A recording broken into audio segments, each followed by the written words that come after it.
Muito bom dia, a graça e a paz do Senhor Jesus, tudo bem com vocês? Espero que tudo esteja bem, que a semana de vocês tenha sido uma semana ótima. E mais uma vez, nós estamos felizes por nós estarmos aqui na nossa Escola Bíblica Manancial.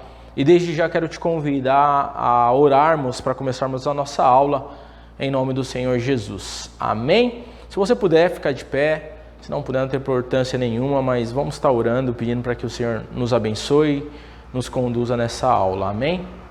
Muito obrigado, Senhor Jesus. Nós te louvamos de todo o nosso coração, de toda a nossa alma, e estamos alegres, ó Pai, por nós termos essa rica oportunidade de podermos ainda meditar na Tua Palavra e aprendermos mais. Pedimos que o Teu Santo Espírito, Pai, nos conduza, Senhor, e ilumine os olhos e entendimento dos nossos corações, para que nós possamos crescer cada vez mais para a glória do Teu santo e poderoso nome, em nome de Jesus. Amém e amém. Louvado seja o nome do Senhor Jesus. Lembrando que na aula passada, a Andréia terminou a quinta lição do livro 2, falando sobre o perdão. Hoje nós vamos estar falando sobre a lição 6, e o nosso assunto, o tema da nossa aula hoje é a tentação. Estará sobre o texto básico do livro de Tiago, no capítulo 1, do versículo 13 ao versículo 15. Então vamos estar lendo, enquanto você abre aí a palavra do Senhor, Tiago, capítulo 1, do versículo 13 ao versículo 15. Amém? Nós vamos estar meditando, esse é o nosso texto básico. E diz assim então a palavra do Senhor: ninguém ao ser tentado diga, sou tentado por Deus, porque Deus não pode ser tentado pelo mal, e Ele mesmo a ninguém tenta, ao contrário, cada um é tentado pela sua própria cobiça, quando esta atrai e o seduz. Então a cobiça, depois de haver concebido, dá luz ao pecado, e o pecado, uma vez consumado, gera a morte. Então esse é o nosso texto básico.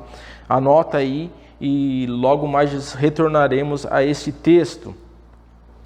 Diz assim também o nosso versículo dessa lição para nós decorarmos. Toda aula nós temos um versículo para decorar.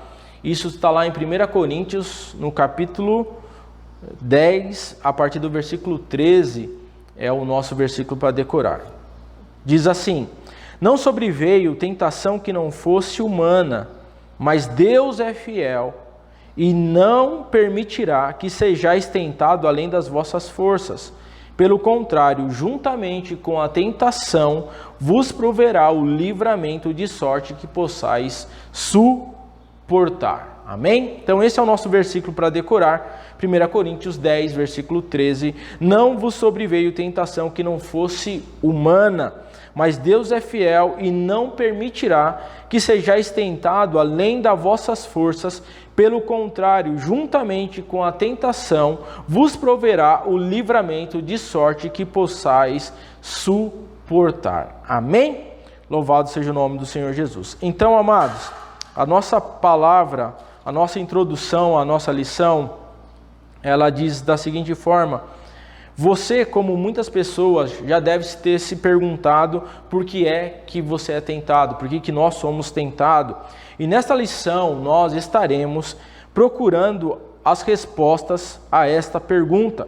Trataremos dos seguintes pontos: Deus não permite que sejamos tentados além do nosso limite, e o que devemos fazer quando caímos em tentação, entre outros aspectos importantes. Sobre o nosso texto básico, e é muito importante que nós precisamos, antes de nós irmos ao ponto 1 da nossa lição, nós precisamos entender que ninguém ao ser tentado, ele é tentado por Deus. E por quê? Porque Deus não pode ser tentado pelo mal, e Ele mesmo não tenta a ninguém. Ao contrário, cada um é tentado pela sua própria cobiça. Ou seja, aquilo que estiver no nosso coração, aonde estiver o nosso coração, aí estará o nosso tesouro. A palavra do Senhor fala que da onde que procede procede todo o mal, o que é que contamina o homem. O Senhor diz que o que contamina o homem não é o que entra em sua boca, mas assim é o que sai. Por quê? Porque sai do seu coração. É do coração que saem os ciúmes, as mentiras, as invejas, os homicídios. Então, algo que nós precisamos entender, que nós somos cobiçados, nós somos tentados pela própria cobiça do nosso coração. E nós precisamos olhar para aquilo que o nosso coração tem inclinado. Esta é a razão pela qual o salmista Davi, ele fala: inclina, ó Deus, o meu coração para as coisas que são suas, e desvia o meu coração das coisas que são deste mundo. Algo que nós precisamos entender, que todo tipo de tentação que não provém de Deus, mas provém de nós mesmos, porque aonde está o nosso coração? Nós seremos tentados por aquilo que nós amamos, nós seremos tentados por aquilo que nós buscamos, nós seremos tentados aonde estiver o nosso coração. Então, mediante a isso, nós podemos ver a palavra do Senhor lá no livro de Mateus. Vamos lá, livro de Mateus, capítulo 15. Mateus capítulo 15, versículo 18 ao 20. De acordo com a palavra do Senhor. Mateus 18. Olha lá. Ao que diz Mateus capítulo 15, versículo 18 ao versículo 20. Mas o que sai da boca vem do coração, e isso é o que contamina o homem. Porque do coração procedem os maus desígnios, os homicídios, o adultério, a prostituição, os frutos, falsos testemunhos, as blasfêmias. São estas coisas que contaminam o homem, mas o comer sem lavar as mãos não o contamina. Então, algo que nós precisamos entender de onde provém as tentações. Amém? Então, amados, qual é a origem da tentação? A origem da tentação, nós precisamos entender que, primeiro, a tentação não procede de Deus, mas sim da cobiça do homem. Nós acabamos de ler no livro de Tiago, capítulo 1, do versículo 13 ao versículo 15. Então, esta tentação, ela procede de quem? Ela procede de Satanás. Ele usa o nosso desejo de possuir as coisas, as nossas inclinações naturais, procura nos desviar para o mal. Usa também as nossas necessidades de amar, de procriar, de governar e de nos defender. A tentação começa com uma insinuação em nossa mente, e se deixarmos que o pensamento prossiga, isso irá ocupar a nossa mente até se transformar em pecado. Ou seja, amados, algo que nós precisamos entender é que o pecado, ele começa onde? Começa na nossa mente. E a partir da nossa mente, se nós não vigiarmos com aquilo que nós pensamos, esse pecado, ele cresce na nossa mente, ele desce para o nosso coração, e uma vez que ele descer para o nosso coração, concebemos o pecado. Um exemplo muito claro é: nós não conseguimos impedir que um passarinho faça sujeira na nossa cabeça. É impossível, né? Às vezes você está andando e de repente o passarinho passa e faz uma caquinha na tua cabeça. Você não consegue impedir essas coisas, mas te garanto que você consegue impedir de um passarinho fazer ninho na sua cabeça. Isso cabe a você. Satanás, o tempo todo, ele joga as suas setas sobre a nossa mente, joga os seus dardos inflamados para que nós possamos assumir esses pensamentos que não são de Deus, mas são pensamentos do mundo, padrão do mundo, para que nós, a partir deste pensamento, nós venhamos dar a luz ao pecado. Mas eu posso repreender as setas do maligno. Posso colocar o capacete da salvação sobre a minha mente e declarar que eu tenho a mente de Cristo e repreender todo o ninho de Satanás na nossa vida. Isso é muito sério, porque muitas vezes o nosso pensamento começa até com um pensamento até correto, mas ele vai se desenrolando e a gente vai dando asas à imaginação quando vê o nosso pensamento está em caminhos que não agradam ao Senhor, e onde o Senhor certamente não se agrada. Se eu te fazer uma pergunta básica: se tivesse uma máquina aqui, que pudesse ler os seus pensamentos 24 horas por dia, você teria coragem que as pessoas olhassem para o seu pensamento? Tivesse acesso ao seu pensamento? Creio que não, né?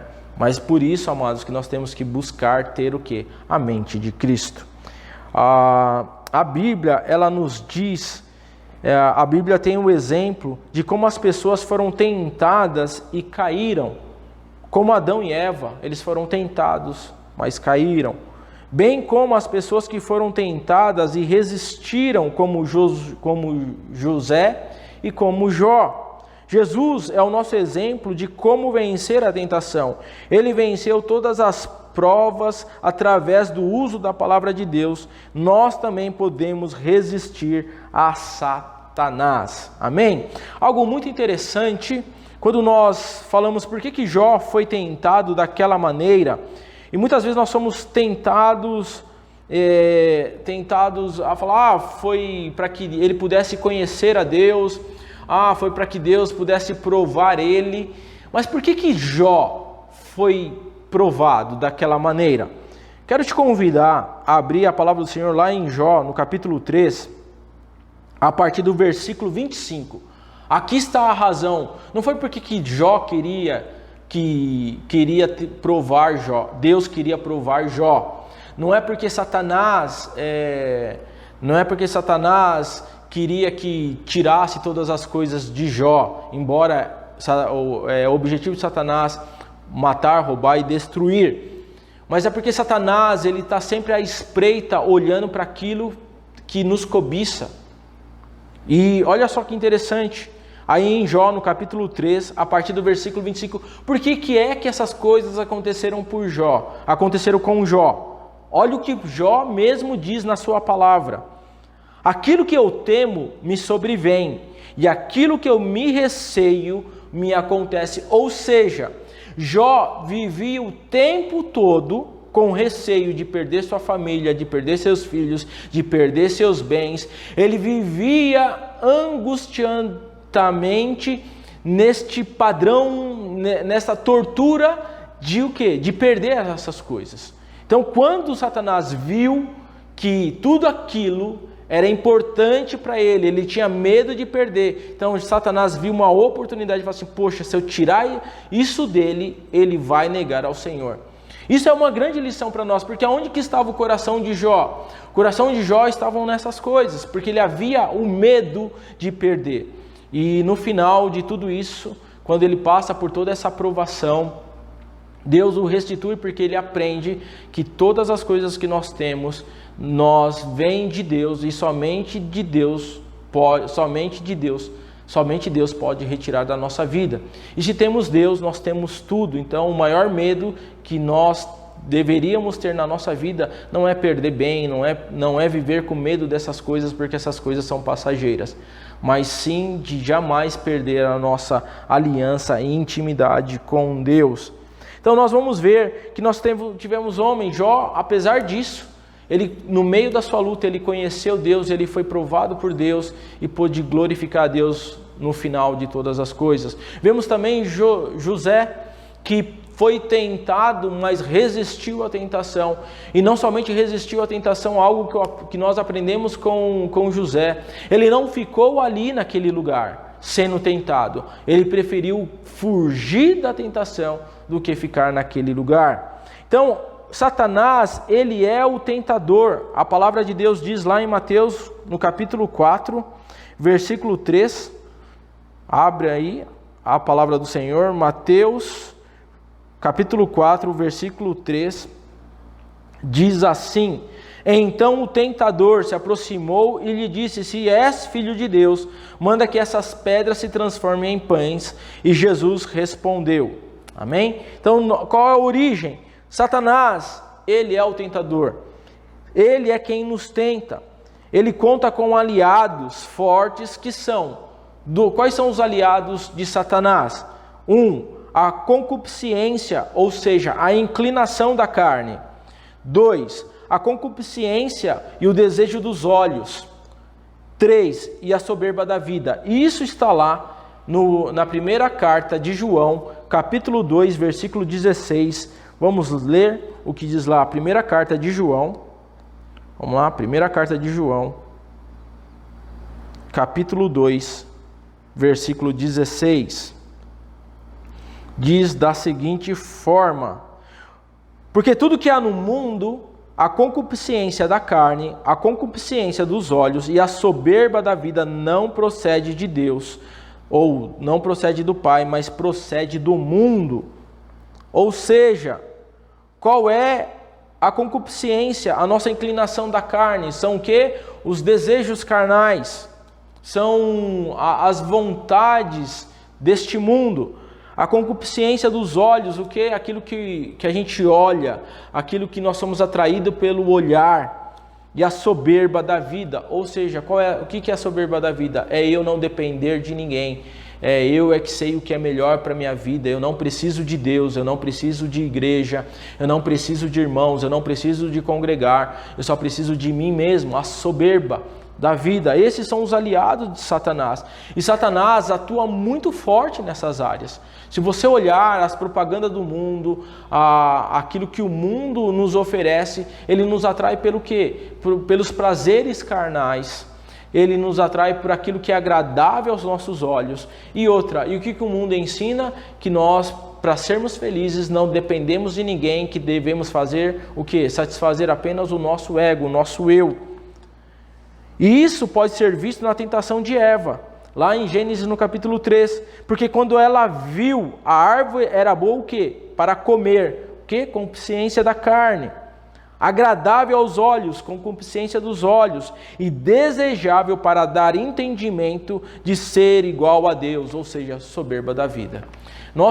Todos nós temos a síndrome de Deus. Todos nós achamos que se o mundo estivesse no nosso controle seria melhor. Porque se nós estivéssemos no controle de todas as coisas seriam feitas de uma melhor forma. E isso não é uma verdade. Então Satanás, ele é o tentador. Satanás, ele tem um aliado, que é a inclinação da carne, a concupiscência dos olhos e a soberba da vida.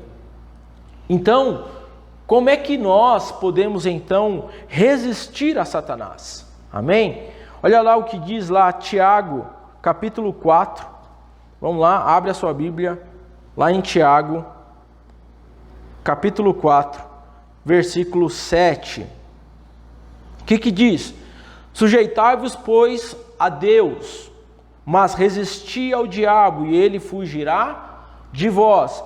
Algo que nós podemos e entendemos segundo a palavra do Senhor. Nós temos que, em primeiro lugar, nós temos que nos sujeitar primeiro a Deus. O que é se sujeitar? Se colocar inteiramente aos pés de Deus. Colocar inteiramente aos pés de Jesus. Nós temos que nos recorrer a Jesus, pedir para que o Senhor possa reinar em nós, reinar na nossa mente, reinar no nosso coração, reinar no nosso falar, reinar na nossa maneira de agir. É isso que nos leva a ter uma vida de vitória. Não adianta eu querer lutar com Satanás com a minha própria justiça, com a minha própria vontade. Mas algo que nós precisamos em primeiro lugar é nos colocar o quê? Nos sujeitarmos a Deus, nos recorrermos ao Senhor, estar debaixo do seu senhorio, estar debaixo da tua vontade, estar direcionado pelo teu Santo Espírito, caminhar com o seu Santo Espírito, ter um relacionamento com o Espírito Santo. Porque é o Espírito Santo que nos convence do pecado, do juízo e da justiça eterna. Porque sem isso nós não podemos resistir ao diabo. Então nós nos sujeitamos ao Senhor. E depois que nós sujeitarmos ao Senhor, o diabo ele vai fugir de nós. Por quê? Porque nós vamos estar cheios do quê? Cheios de Deus. Satanás foi resistido por Jesus no deserto, através da palavra de Deus. Satanás foi vencido por Jesus no deserto e na cruz do Calvário. No Getsemane, Jesus orou 3 vezes. Isso está lá em Lucas, no capítulo 22, a partir do versículo 42, que diz da seguinte forma: Pai, se queres, passa de mim este cálice. Contudo, não faça a minha vontade, mas seja feita, sim, a tua vontade. Algo que nós vemos aqui em Jesus, mesmo Jesus sendo Filho de Deus, mesmo Jesus sendo Deus, o que acontece para ele cumprir a missão que o Pai deu para ele? Jesus não entrou na soberba da vida. Ou seja, ele não disse, eu sou Jesus e vou fazer a minha vontade. Mas Jesus nos ensina como vencer ao diabo. Ainda que às vezes aquilo que está proposto para nós não seja agradável a nós. A cruz não era algo agradável. Mas Jesus, mesmo sabendo que ali era a vontade de Deus, ele o quê? Ele se sujeitou a Deus, se sujeitou à vontade do Senhor. E ele cumpriu a vontade do Senhor. E mais do que isso, venceu de uma vez por todas Satanás, para a honra e glória do Senhor Jesus. Então, amados, nós precisamos o quê? Ter o exemplo de Jesus, nos submeter ao senhorio de Deus. E o quê? Nos submeter no quê? À sua vontade. E dessa forma venceremos Satanás, porque o Senhor venceu ele na cruz do Calvário. A única maneira de resistir a Satanás é através de uma inteira submissão a Deus. Satanás tocou na fortuna de Jó, na família de Jó, na sua carne, mas Jó, mesmo ainda com medo, com receio de tudo aquilo acontecer e sobrevir sobre ele, Jó, ainda com receio, com medos, se submeteu a Deus. Quando ele disse, lá em Jó 1:21, ele disse assim: o Senhor me deu, o Senhor tomou, bendito seja o nome do Senhor Jesus. Vou abrir um parênteses aqui, algo que nós precisamos aprender com a vida de Jó. Ainda que foi Satanás que tocou na vida de Jó, com uma permissão de Deus, mas quando Jó estava sofrendo, em nenhum momento Jó disse que foi Satanás. Jó colocou tudo e remeteu tudo ao senhorio de Deus, porque nós cremos que a nossa vida pertence ao Senhor e nada do que aconteça na nossa vida está fora do domínio do Senhor. Amém? Então, algo que nós precisamos entender e aprender com Jó, em nome do Senhor Jesus. E olha o que ele diz em Jó, no capítulo 2, no capítulo 2, versículo 10, na parte B. Ele diz assim: temos recebido o bem de Deus, e não receberíamos também o mal? Ou seja, mais uma vez Jó aqui colocando o quê? Deus acima de todas as coisas. Algo que nós aprendemos e temos que colocar Deus acima de todas as coisas. É igual aquela canção: se ele fizer, ele é Deus. Se ele não fizer, ele continua sendo Deus. Amém, amados? Ainda que a figueira não floresça, ainda que a vide venha a ser estéril, ainda que venha a faltar ovelhas no curral, boi nos pastos, todavia nos alegraremos no Senhor que fez os céus e fez a terra. Louvado seja o nome do Senhor. É o nosso coração, a nossa vida, a nossa alma, ela tem que estar ancorada aonde? Em Deus. Nós temos que estar ancorado aonde? Na palavra do Senhor. Saber que esta palavra, ela é fiel. Louvado seja o nome do Senhor Jesus. Então, amados, meu irmão, minha irmã, se você for tentado e vier perder propriedades, assim como Jó, ou até mesmo queridos, quantos dos nossos irmãos perderam entes queridos nesta pandemia? Em nome do Senhor Jesus, submeta-se a Deus, porque Ele nos dará a vitória. Resista a Satanás quando sugerir que você amaldiçoe Deus. Sempre que uma pessoa é tentada, ela faz perguntas, e uma delas é: toda vez que nós estamos sofrendo, toda hora que nós estamos sendo tentados, nós fazemos certos tipos de pergunta. Então, um dos tipos de pergunta que perguntamos: por que Deus permite que sejamos tentados? Por que Deus permite que isso aconteça com a minha vida? Por que Deus permite que isso aconteça com a minha família? Deus permite o quê? Provas, não tentações, para nos aperfeiçoar, porque as tentações elas provêm da onde? Da nossa cobiça, do nosso coração.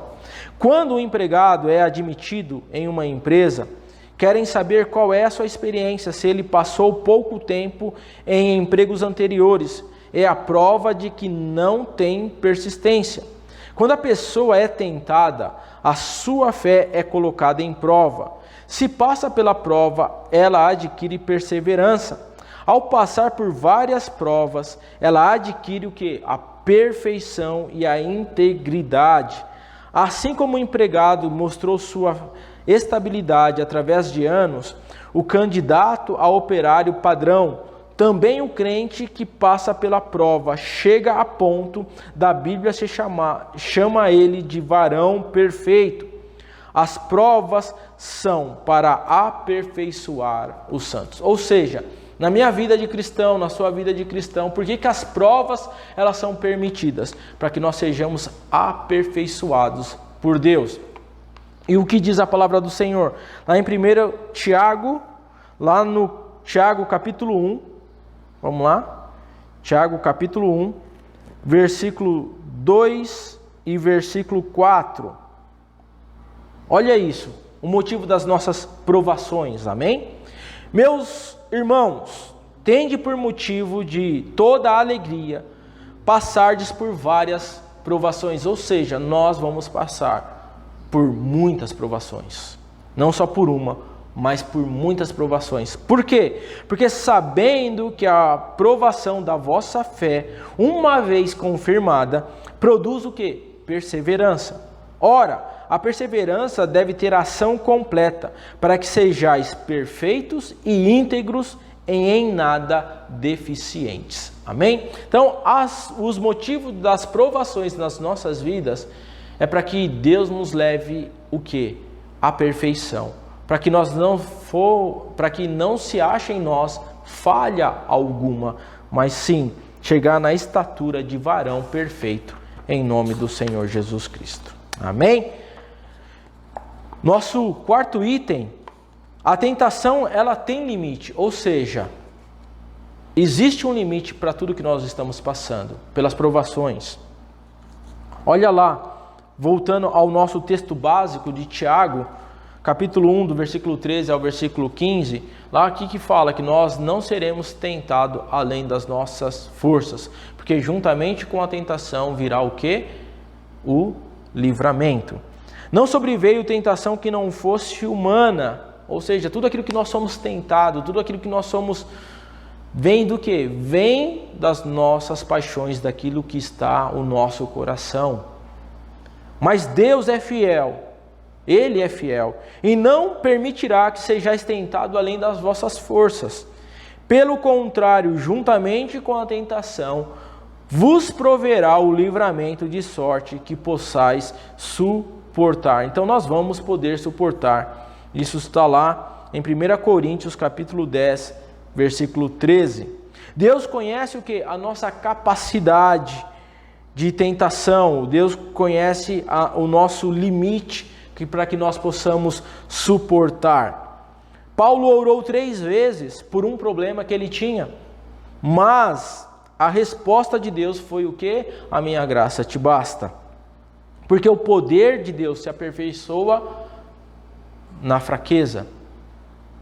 Com isso, Deus demonstrou a Paulo que ele poderia suportar e vencer a sua prova, pois ela não era maior do que poderia resistir. Ou seja, Paulo, o famoso espinho, da carne de Paulo, muitas versões falam, muitos querem saber que espinho era esse na carne de Paulo, mas o mais importante, mais do que saber o espinho, é o que Deus estava tratando com Paulo.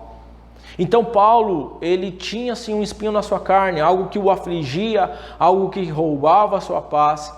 E nós vemos aqui que isso aqui era proveniente de algo humano, algo que Paulo tinha. Mas ele, buscando ao Senhor, ele orou 3 vezes. E qual foi a resposta de Deus? Olha, a minha graça te basta, e o meu poder se aperfeiçoa na fraqueza. Algo que nos remete aos pés do Senhor. é estarmos constantemente aonde? Nos pés do Senhor. Quando nós detectamos uma fraqueza em nossa vida, numa área específica da nossa vida, o que nós temos que fazer é recorrer aonde? Aos pés do Senhor. É saber que esta fraqueza ela será aperfeiçoada pelo poder de Deus que opera na nossa vida. É saber que a graça de Deus está sobre nós, de maneira que nós vamos conseguir não só resistir, mas nós vamos conseguir vencer esta fraqueza. E além de tudo, nós seremos aperfeiçoados pelo poder de Deus nas nossas vidas. Louvado seja o nome do Senhor Jesus Cristo. Amém? Então, amados, o que nós devemos fazer, então, quando nós cairmos em tentação? O que diz a palavra do Senhor em 1 João, capítulo 1, versículo 9, diz assim: se confessarmos os nossos pecados, Ele é fiel e justo para vos perdoar e purificar de toda injustiça. Então, o que nós devemos fazer quando nós cairmos em tentação? Quando nós cometermos um pecado? O primeiro passo é confessar os nossos pecados. Por quê? Porque Ele é fiel e justo para nos perdoar e purificar de toda injustiça. Então, a primeira atitude que nós devemos fazer é o quê? Reconhecer o nosso erro. Reconheça que não resistiu à tentação. Reconheça que falhou. Foi isso que Davi fez. A sua confissão está no Salmo 51. Vamos lá ler Salmo 51. Diz assim: compadece-me de mim, ó Deus, segundo a tua benignidade e segundo a multidão das tuas misericórdias. Apaga as minhas transgressões, lava-me completamente da minha iniquidade e me purifica do meu pecado. Pois eu reconheço as minhas transgressões e o meu pecado está sempre diante de mim. Pequei somente contra ti somente pequei, e fiz mal perante os teus olhos, de maneira que serás tido por justo no teu falar e puro no teu julgar. Algo que nós aprendemos com Davi aqui, Davi ele não colocou culpa em Betseba, ele não colocou culpa em nenhuma outra coisa externa. Ele não ficou procurando se justificar, mas ele reconheceu que ele pecou diante de Deus, pecou diante dos homens. Algo que nós precisamos aprender é reconhecer as nossas falhas. E muitas vezes nós que trabalhamos principalmente com aconselhamento e atendimento pastoral, normalmente uma das coisas que parece que tem se tornado às vezes um pouco comum, é que quando alguém vai confessar um pecado, ele quer primeiro se justificar. Eu pequei por conta disso, eu pequei por conta daquilo, mas a gente sabe que a origem do pecado está onde? No coração. Onde estiver o seu coração, aí estará o teu tesouro. Então ele fica querendo se justificar por aquilo que ele pecou. Ou muitas vezes algo que ainda entristece o nosso coração é que quando nós descobrimos que alguém está em pecado, ele quer confessar o pecado porque ele foi descoberto, mas não porque caiu a ficha que ele está errado e está pecando contra Deus.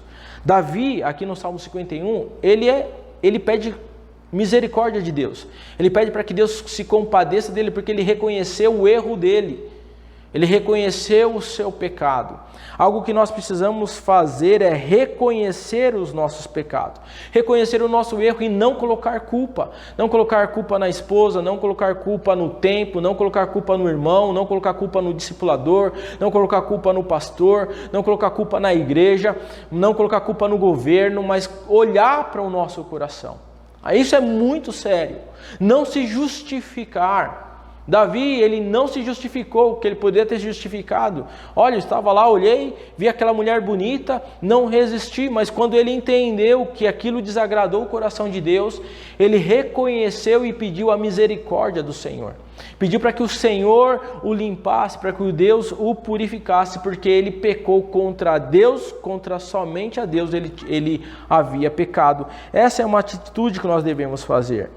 Também, depois de reconhecer o nosso erro, não dar justificativa, nós temos que fazer o quê? Nos arrepender do nosso pecado. O que é arrependimento? É mudar de atitude, é mudar de pensamento quanto ao pecado.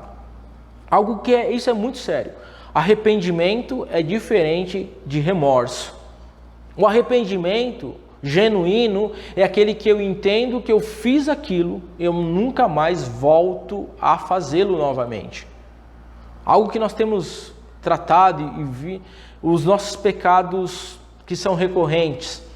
Muitas vezes nós gostamos de falar que são os nossos pecados de bolso, de estimação, que nós pedimos perdão hoje, ficamos aí umas 2, 3 semanas, às vezes 1 mês, às vezes 3 meses sem cometer e voltamos a pecar porque não queremos de fato livrar deste pecado. Algo que tem sido muito corriqueiro no nosso dia a dia é quando as pessoas elas falam, mas Deus conhece o meu coração. Como se Deus aprovasse o pecado que está em nós. Como se Deus compadecesse do nosso pecado que a gente não quer se livrar. Deus se compadece do pecador que se arrepende, que quer ter uma vida justa e santa diante do Senhor. E quando nós confessamos o nosso pecado ao Senhor, Ele é fiel e justo para nos perdoar de todo o pecado. Mas quando eu não consigo vencer este pecado, aí eu preciso fazer o que está lá em Tiago, no capítulo 5, que diz assim, confessando vossas culpas uns aos outros e orando uns pelos outros para serdes curados. Ou seja, algo que eu já pedi perdão para Deus, mas esse pecado tem sido recorrente na minha vida. Eu tenho o discipulador, a discipuladora para confessar este pecado, eu tenho a minha liderança para confessar esse pecado. A partir daí ele vai orar comigo, vai caminhar comigo, de fato, se eu quero vencer e ser curado através do Senhor Jesus. Amém?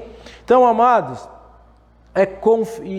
terceiro passo é confessar o seu pecado. E levantando-se de novo, lavando-se de novo. Quando Davi cometeu o pecado de adultério e de homicídio contra o seu general Urias, ele se arrependeu, escreveu 2 salmos de arrependimento, o Salmo 32 e o Salmo 51. E no Salmo 51, no versículo 10 e versículo 11, o salmista Davi, ele faz uma súplica pedindo ao Senhor, cria em mim, ó Deus, um coração puro e renova dentro de mim um espírito inabalável e não me repulses da tua presença e não me retires o teu Santo Espírito. Então, algo que Davi, ele entendeu, ele se arrependeu do seu pecado e além de tudo ele se submete a Deus e fala assim, cria em mim, ó Deus, o quê? Um coração puro e renova dentro de mim um espírito inabalável e não me repulses da sua presença. Por quê? Porque o pecado nos afasta da presença do Senhor. O pecado é o que causa a separação entre nós e Deus, entre nós e Cristo. Então não tem como viver uma vida de pecado e dizer que está e ter uma vida com o Senhor. Quando nós falamos, mas Deus conhece o meu coração, eu estou querendo me justificar de algo que é injustificável. Porque para isso Ele nos dá um coração novo. Para isso Ele coloca dentro de nós um coração que não de pedra, mas um coração de carne. Um coração que ama e obedece os mandamentos do Senhor. Um coração que é contrito, um coração que é compungido, da qual o Senhor jamais despreza. E além de tudo, o Senhor coloca em nós o Espírito Santo do Senhor. E se nós temos o Espírito Santo do Senhor, o Espírito de Deus, é Ele que vai nos convencer do pecado, do juízo e da justiça eterna. É impossível nós termos o Espírito Santo do Senhor e viver uma vida de pecado. Não quero dizer que não vamos pecar ocasionalmente ou por um acidente. É isso que nós precisamos entender. O pecado na vida do cristão, do cristão genuíno, não é uma prática contínua, mas é o que? É um acidente. É por isso que o apóstolo João, ele escreve: filhinho, vos escrevo essas coisas, a fim que não pequeis. Mas se pecardes, tendes um advogado no céu, que é justo, que ele é poderoso para vos perdoar de toda a prática de todo o pecado, em nome do Senhor Jesus. Amém? Davi pediu a Deus um coração puro, e um espírito novo, a alegria da salvação em espírito o quê? Obediente. Depois desta obra de Deus no seu coração, ele poderia novamente ensinar o quê? A lei aos pecadores. Então você pode então você e eu não podemos ficar caídos, não podemos ficar prostrados no pecado, mas temos que confessar a Deus e arrepender e pedir a Deus que nos perdoe.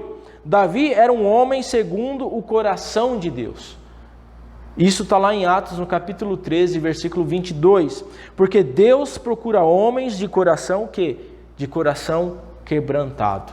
O Senhor não resiste um coração compungido e um coração quebrantado, um coração que reconhece, um coração que se humilha aos pés do Senhor.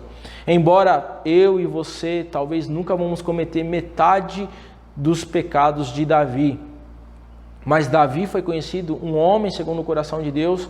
Por quê? Porque era um coração que se arrependia e um coração que recorria ao Senhor. E é um coração que procurava agradar a Deus de todo o seu coração. Amém? Então vamos para a nossa conclusão. A nossa conclusão, então, nós vimos que Deus não tenta ninguém. A tentação procede de quem? Do inimigo, procede de Satanás. E tem como aliado a cobiça dos homens, os maus intentos, o quê? Do coração. Vamos lá, ler Tiago capítulo 1. Tiago capítulo 1, versículo 14 e versículo 15, que diz assim: ninguém ao ser tentado diga, sou tentado por Deus, porque Deus não pode ser tentado pelo mal, Ele mesmo ninguém tenta. Ao contrário, cada um é tentado pela própria cobiça, que quando este o atrai e o seduz. Amém? Louvado seja o nome do Senhor Jesus Cristo. Então nós vimos aqui que o Senhor não tenta a ninguém, mas se nós sujeitamos a Deus e resistimos à tentação, com fé no nosso Senhor Jesus Cristo, nós seremos o quê? Vitoriosos em nome de Jesus. As nossas aplicações. Então, aplicação número 1. Você sabia que Deus quer que evitemos o pecado? Então, algo que Deus quer é que nós evitemos a todo custo o pecado. Por isso, Jesus nos ensinou a orar na oração do Pai Nosso. Ele disse assim: não nos deixe cair em tentação. 2. Se você tende não apenas orar para não cair em tentação, mas muitas vezes precisa fugir da tentação, não se deixar atrair por coisas que provoquem a tentação. Ou seja, fazer igual o José. José não ficou ali sendo tentado, ele preferiu fugir da tentação. Algo que nós precisamos aprender é que nós não precisamos chegar na beira do precipício, o quê? Para cair em tentação. Muitos dos nossos erros é que nós, o quê? Nós estamos vendo, não, isso aqui não, não, só mais um pouquinho, isso aqui não tem importância. E a gente vai chegando na beira do precipício, quando vê, caiu. Então algo que Deus não quer é que nós assim, estejamos o quê? Vigilante o tempo todo. É igual o casal de namorado. Vai namorar sozinho dentro de casa? Não tem como. Aí vai falar, caímos em tentação. Não, por quê? Porque facilita a tentação. Então, algo que nós precisamos é fugir, o quê? Evitar a aparência do mal. Fugir, para que nós não venhamos cair em tentação. Amém? Então, não se deixe atrair por coisas que provoquem a tentação. Ou seja, igual você que é jovem aí, vou falar para os jovens aí. Você que tem problema com pornografia. O que acontece? Você leva o seu celular para o seu quarto, você leva o seu computador para o seu quarto. Sabe o que você faz? Não leva o seu computador para o seu quarto, não leva o seu celular para o seu quarto, corta a internet. Sabe, coloca o computador onde todo mundo possa ver, onde ninguém possa, para você não ser tentado, não se colocar em perigo. Aprenda isso em nome do Senhor Jesus. Terceiro item, a arma que dispomos para resistir à tentação é o quê? É a palavra de Deus. Por isso você deve usá-la contra o inimigo. Quando Satanás foi provar Jesus, foi tentar Jesus, Jesus venceu o quê? Com a palavra do Senhor. E nós como igreja, nós precisamos conhecer a palavra do Senhor. Como o jovem manterá puro o seu caminho, observando e guardando a palavra do Senhor no seu coração. Guardei a palavra do Senhor no meu coração para não pecar contra ti. E amados, nós precisamos, em nome do Senhor Jesus, conhecer a palavra do Senhor. Amém?